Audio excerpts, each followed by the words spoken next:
Umabot sa higit 20,000 ang patay sa drug war noong 2016 hanggang 2017 ayon mismo sa tali ng Administrasyong Duterte.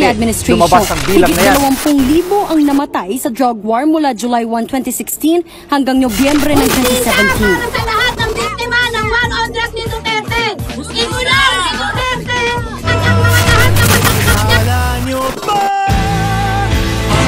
Tinukay ang labi ni Kian de los Santos. Siya po yung 17 taong gulang na napatay sa drug operation sa Caloocan noong 2017. Based on ABS-CBN News, war on drugs started in 2016 under President Rodrigo Duterte.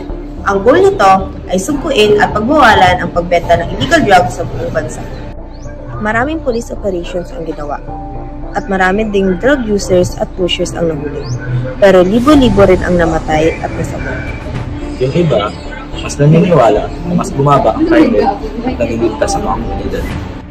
Pero marami din yung sasabi na may paglabag sa karapatang pagtawa, hindi lahat ng biktima ay nabigyan ng hustisya. Hindi lang naman dapat parusa ang solusyon sa droga. Kailangan din natin ng edukasyon, Awareness, at programs na tutulong sa mga taong gustong magbago.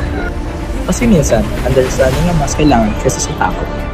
So kayo, sa tingin nyo, nakatulong ba talaga ang war on drugs o kailangan na natin itong baguhin? So comment your thoughts below. Don't forget to like, share, and follow for more real talks content. Stay informed, stay kind, and see you next time.